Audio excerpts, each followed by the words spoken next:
तो बेसिकली आज का जो हमारा कॉन्सेप्ट है उसका नाम है अपोजिशन। बेसिकली अपोजिशन का मतलब होता है कि दोनों किंग जो है वो एक दूसरे को अपोज कर रहे हैं और रोक कर रखे हुए हैं, एक दूसरे को अपनी टेरिटरी में आने से रोक रहे हैं। ठीक है। पर अगर यहाँ पर वाइट का टर्न हो जाए तो वाइट को मूव करना पड़ेगा, या तो लेफ्ट मूव कर सकता है या राइट कर सकता है या बैकवर्ड कर सकता है। यही ऑप्शन है। फॉर एग्जाम्पल अगर राइट मूव किया तो अब अपोजिशन खत्म हो गया। कैसे खत्म हो गया? क्योंकि वो अब ब्लैक को नहीं रोक सकता उसकी टेरिटरी में आने से। तो बेसिकली अपोजिशन एक ऐसा टूल है जो अपोनेंट को रेजिस्ट करता है अपनी टेरिटरी में एंटर करने से। ठीक है। और अगर दोनों किंग फेस टू फेस हैं और उनके बीच वन स्क्वायर का डिफरेंस है, वर्टिकली और हॉरिजॉन्टली, तो वो अपोजिशन का पार्ट है। और जिस भी साइड का मूव होगा वो अपोजिशन लूज करेगा। ठीक है।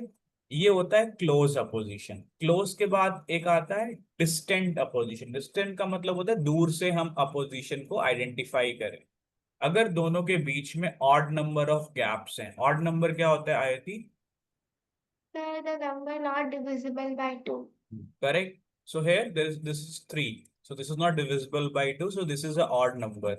तो अगर यहाँ पे अगेन व्हाइट का मूव होगा तो white will lose the position. For example अगर वो साइड में गया, हम इधर से एंटर करेंगे, वो इधर रोका तो उसको हम कन्वर्ट कर देंगे क्लोज अपोजिशन में।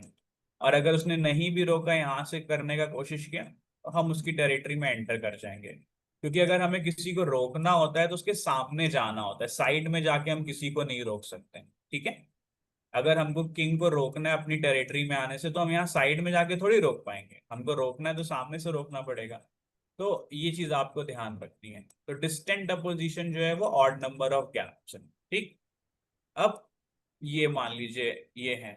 तो क्या अभी यहाँ पे व्हाइट के पास अपोजिशन है? अगर व्हाइट का टर्न है तो या क्या व्हाइट अपोजिशन ले सकता है इस पोजीशन में? हाँ, ले सकते हैं। तो अगर हम आगे बढ़ाएंगे, ठीक है, तो क्या यहाँ पे व्हाइट के पास अपोजिशन आया? अभी मूव मत करिए, बस बताइए सोचकर, क्या व्हाइट के पास अपोजिशन आया यहाँ पे? हाँ या ना? नहीं, उतना ज्यादा पोजीशन तो नहीं है क्योंकि ब्लैकिंग स्टिल वो आगे बढ़ सकता है। बच्चे odd number of gaps count करना है, आगे और पीछे नहीं काउंट करना है। If there is a odd number of gap and if your opponent has a move, it means you have a opposition. You have to remember this basic concept, क्योंकि इतना आपको आना चाहिए। अगर ये नहीं आएगा तो आपको बहुत डिफिकल्टी होगा। ठीक है। चलिए। और अगर मान लीजिए कभी इवन नंबर है और आप फेस टू फेस और आप ही का टर्न है, तो you have to make it odd. For example he played forward, तो अभी ऐसा नहीं करना है यहाँ से एंट्री करना है, यहाँ से एंट्री करना है। We will go face to face and again make it a odd number. वो फिर से इवन में कन्वर्ट कर रहे हैं तो you will make it a odd number. इस तरह से ये चीज समझ में आ रहा है आपको? चलिए एक ड्रिल कराते हैं आपको, जिसमें आपको क्या करना है कि आपको ब्लैक के किंग को इन F1, G1 और H1 में से किसी एक स्क्वायर को लेकर आना है और क्लोज अपोजिशन को ध्यान, sorry, distant and close opposition को ध्यान में रखना है। जब अपोजिशन आपके पास रहेगा फिर मैं आपको एक और कॉन्सेप्ट सिखाऊंगा, आउटफ्लैंकिंग क्या होता है। तो पहले तो आप यहाँ ब्लैक से खेल रहे हो तो क्या मूव चल सकते हो? ब्लैक से खेल रहे हैं। हाँ, टू मेंटेन द अपोजिशन, क्योंकि आपके पास अपोजिशन होगा तभी आप इंप्रूव कर पाओगे, अदरवाइज आप नहीं कर पाओगे। King A7। ठीक है। कितना हो गया गैप? 1 2 3 4 4। 5। इसका मतलब हमारे पास अपोजिशन है, राइट? अगर वो इधर पे गए तब हम क्या चल सकते हैं, आराम से सोच कर करें। अभी कितना गैप है दोनों के बीच में? ऑड नंबर ऑफ गैप्स है। करेक्ट। तो इसका मतलब अपोजिशन किसके पास है? ब्लैक के पास है। अभी वो इधर गए, अब हम क्या करेंगे? पर ये तो इवन नंबर हो जाएगा, वो ऑड में कन्वर्ट कर देगा, तो आप ये नहीं जा सकते। आपको फेस टू फेस रहना और अपोज करते हुए रहना है। दूर से या फिर पास से। पास से पॉसिबल नहीं है तो डिस्टेंट करके करेंगे। Very good. जब इधर गए तब क्योंकि हमारा टारगेट अभी ये है, तो अभी हमको एंटर करने की जरूरत नहीं है अपोनेंट की टेरिटरी में। तो पहले हम अभी किंग को ट्रैक करके दूसरे कॉर्नर में लेकर आएंगे। Now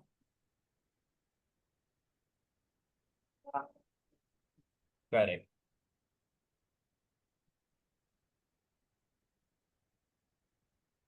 where we will move Ayati, very good. Now very good. Now white king move to H2। अब आप सामने से अगर अपोज करोगे तो आपकी पोजीशन में इंप्रूवमेंट कैसे होगा? कोई इंप्रूवमेंट नहीं होगा। तो अब हमने क्या किया, किंग को फ्लैंक पे ले आए, कॉर्नर में ले आए, जहां से वो हमको अपोज नहीं कर सकता है। अगर हम यहाँ जाएंगे बच्चे, तो he can move here and block our way and convert it into a close opposition.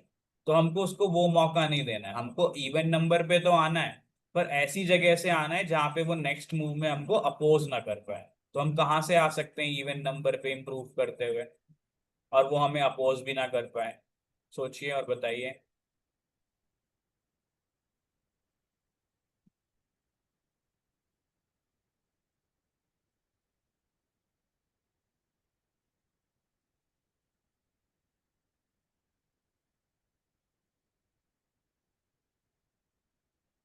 हमको अपने किंग को इम्प्रूव करना है, पर ऐसे करना है कि वो हमें अपोज ना कर पाए। यहाँ आएंगे तो वो अपोज कर देगा, यहाँ आएंगे तो कर पाएगा कि नहीं कर पाएगा? हाँ। कर देगा, तो हम नहीं कर सकते। तो ये दो स्क्वायर खत्म हो गया। अब कौन सा ऑप्शन बचा बच्चे? ये हाँ हाँ, ये तो फिर सामने गए ना, तो इम्प्रूवमेंट कहाँ हुआ? इम्प्रूवमेंट का मतलब, हाँ, पीछे जाके कौन इम्प्रूव करता है, उसकी टेरिटरी में आना है हमें। और किंग के पास क्या पॉसिबिलिटी आई थी? करेक्ट। अगर आप यहाँ पे आओगे तो इस पर्टिकुलर चीज को हम बोलते हैं आउटफ्लैंकिंग। हमने क्या किया, अपोनेंट के किंग को कॉर्नर कर दिया और अपने किंग को साइड से इंप्रूव किया ताकि वो अपोजिशन ना ले पाए। हम इवन नंबर ऑफ गैप्स में आ चुके हैं। Now he will play this, he is playing a very smart move, क्योंकि अगर आप इधर आओगे तो वो अपोज कर देगा और जो आपने मेहनत करी है वो पूरी मेहनत खराब हो जाएगी। या फिर आप इधर आओगे तो वो यहाँ से अपोज कर देगा, तो आपने जो भी मेहनत करी है वो खराब हो जाएगी। तो अब आपको फिर क्या करना पड़ेगा, अपोजिशन गेन करना पड़ेगा। तो अपोजिशन कैसे गेन करोगे यहाँ पे? आउट फ्लैंकिंग नहीं, अपोजिशन की बात कर रहे हैं। अपोजिशन का मतलब face to face, odd number of gaps के साथ। कहाँ पर लाओगे आप अपने किंग को? ऑड नंबर है, लेकिन अगर यहाँ पे जाएंगे तो फिर तो तो ये इवन हो इवन हो जाएगा ना बच्चे, आप काउंट नहीं कर रहे हो, आप जज कर रहे हो। यहाँ जाओ और काउंट करो, यहाँ काउंटिंग करना इंपॉर्टेंट है। ये ऑड नंबर ही तो है, तो आपके फेवर में है ना ये चीज तो। अब अगर मान लीजिए वो फ्लैंक में नहीं गया, ठीक है, वो फ्लैंक में नहीं गया, वो इस साइड गया, तो क्या आप अपने किंग की पोजीशन को इम्प्रूव कर सकते हो अभी किसी भी तरीके से? करेक्ट, कर सकते हैं, ठीक है। और उससे भी बेहतर तरीका है अपोज करने के अलावा, हम यहाँ से भी आउट फ्लैंक कर सकते हैं, क्योंकि वो अब हमको अपोज नहीं कर पा रहे हैं ना, 2 स्क्वायर दूर है उससे हम। और हमारा टारगेट इन्हीं स्क्वायर्स में, तो आउट फ्लैंकिंग हम उसी पर्टिकुलर बॉक्स पे करते हैं जहां पर हमको प्रमोट करना होता है। So you play this, if they goes here then what will you do? Oppose. Opposition. If they moves here, now what will you play? How will you improve?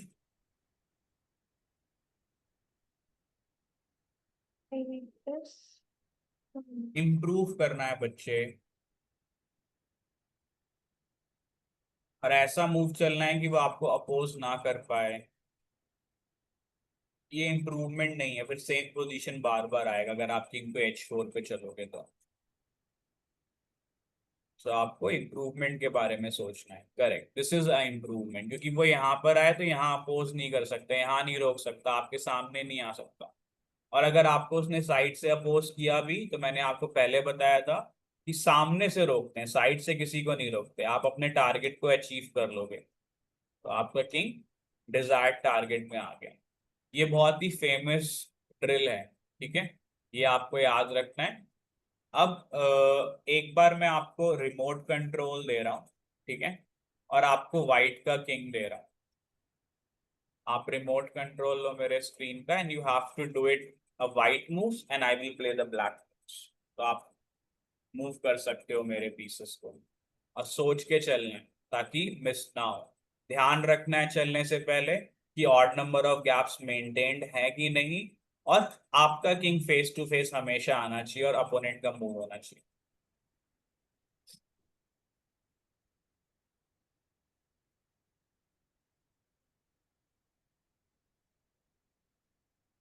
अब देखो आपने गलती कर दिया है, क्योंकि आपको जल्दी है जीतने का, ऐसे नहीं होता है बेटा।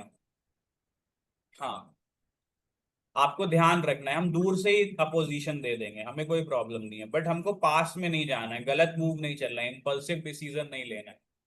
Odd number of gap maintained होने चाहिए।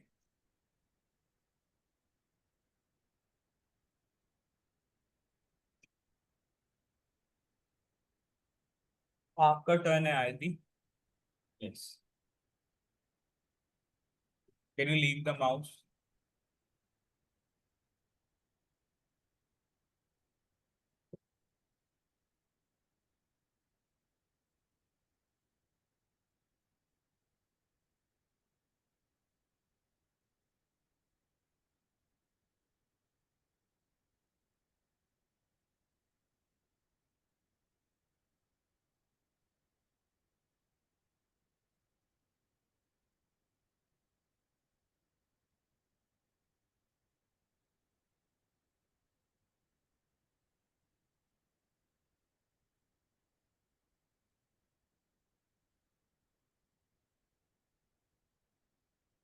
Very good.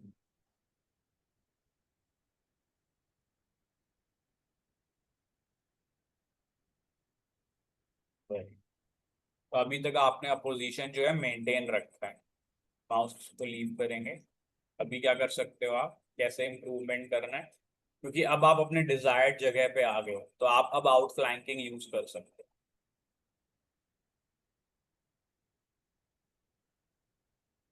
देखा, एक मूव गलत, आपका पूरा मेहनत खराब हो जाएगा। यहाँ पे आ जाओ। अरे, जस्ट अ सेकेंड। आप यहाँ आए तो मैं यहाँ पे आके अपोज कर दिया, तो आपने इतनी देर जो मेहनत किया वो पूरा वेस्ट हो गया। इसीलिए रश नहीं करना है जीतने के लिए। एंड गेम जो है वो बहुत ही पेशेंस वाली चीज है। अगर आप एक भी मूव जल्दीबाजी में करोगे तो आपने जितना 20-25 मूव का मेहनत किया है वो सब खराब हो जाएगा। इसीलिए एंड गेम में आपको बहुत आराम से और बहुत सिंसियरली सोचते हुए चलना। तो अभी आप क्या चल सकते हो यहाँ पर, कैसे आउट फ्लैंक करोगे जिससे वो आपके रास्ते में आना आ सके, आपको रोक ना सके किसी भी तरीके।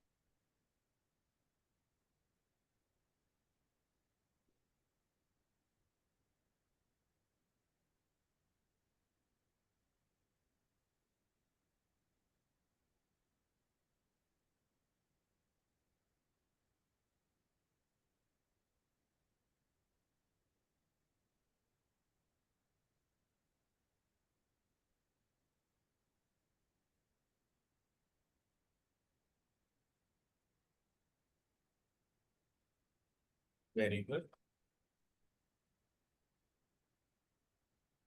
Can you please leave the mouse? Once you move you have to leave the mouse. फिर से सोचना है ऑड नंबर ऑफ गैप्स के बारे में, then you have to play. Rush नहीं करना है, क्योंकि बिगिनर लेवल में सबसे ज्यादा गलती इसी को सीखने में होती है। People take 10 to 15 days to learn a very basic concept. तो आप ध्यान में रखो, जो चीज बताया जा रहा है उसको बार बार रिपीट करना है। बोरिंग है बट रिपीट कर, क्योंकि बोरिंग चीज ही बेस स्ट्रांग करती है। अब आप क्या चलोगे वाइट से?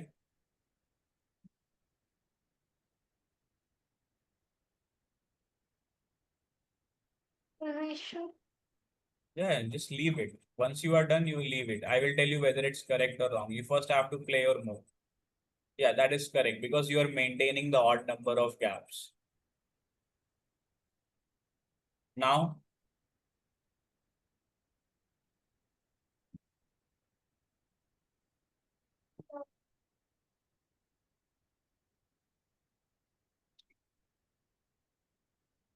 Now,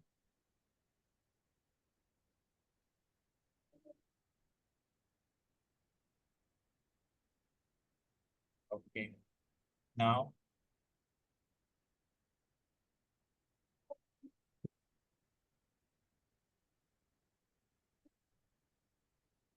very good. Now, if my king goes, can you leave the mouse, please? If he goes here, then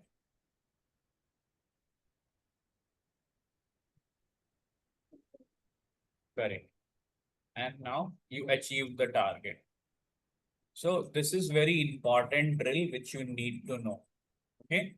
This is a base of opposition. This we discussed about two types of opposition. One is close opposition and the other one is distant opposition.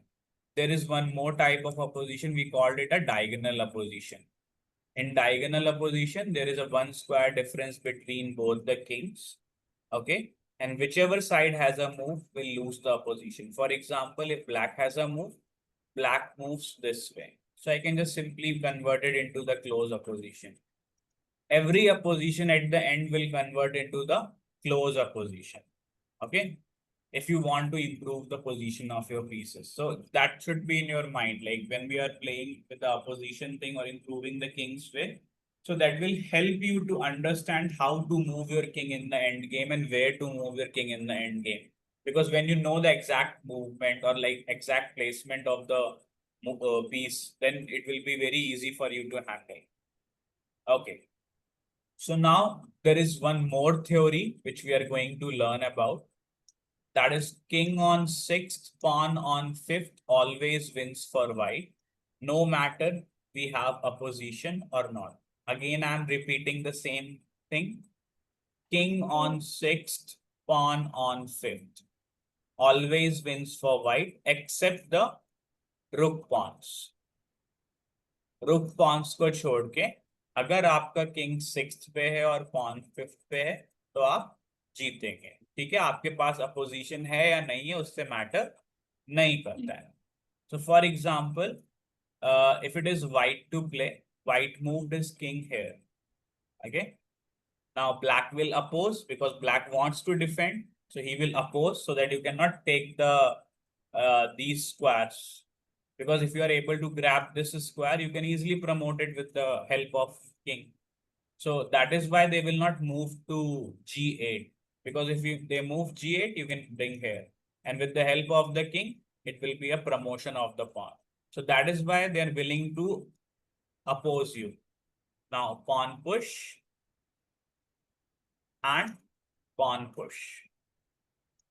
It controls the opposing squares and forces the opponent king to move out from the promotion square. And now And what now do you play? king e7. Yeah, king e7. And after king e7, whatever they will play, we will promote the pawn into a queen, and that is a winning part. Okay. But there is one more important thing which you need to know about king on sixth, pawn on fifth. When you are promoting a knight pawn, okay, it's a very tricky stuff. Here there is only one way to win that. For example, you started with the bishop side because if you know about the king on sixth, pawn on fifth theory, you don't have to follow things blindly. You have to know the concept. And it's very complicated to promote the knight pawn when we have king on sixth and pawn on fifth if we don't have a correct knowledge. Let's see how. If I move my king here, you will move here. Check. I moved my king here. Now, if you move your king, then it will end up in a stalemate. I don't have any way to go, right? If you give me a pawn check, I will stop you in the promotion square. And now you can't leave your pawn. Otherwise, I will capture on b7. So he can play on b6. So it will be a stalemate. So that is why we have to be very cautious when we are promoting about the king on sixth and pawn on fifth. So this is the situation. So whenever you are promoting a knight pawn, you will always go from the corner this way. If they goes out, it will be helpful for you to promote. You can move your king up and promote. But if they oppose you, pawn push. If they oppose you, pawn push. Now, the promotional squares are blocked. He can't oppose you. He has to leave the promotional square of the pawn. You can King spot your is pawn and then promote it into a queen. So this is the basic concept which you need to learn as a like intermediate player, because this is the very its position, these position comes very often in your game. So if you are doing that, that will be very helpful.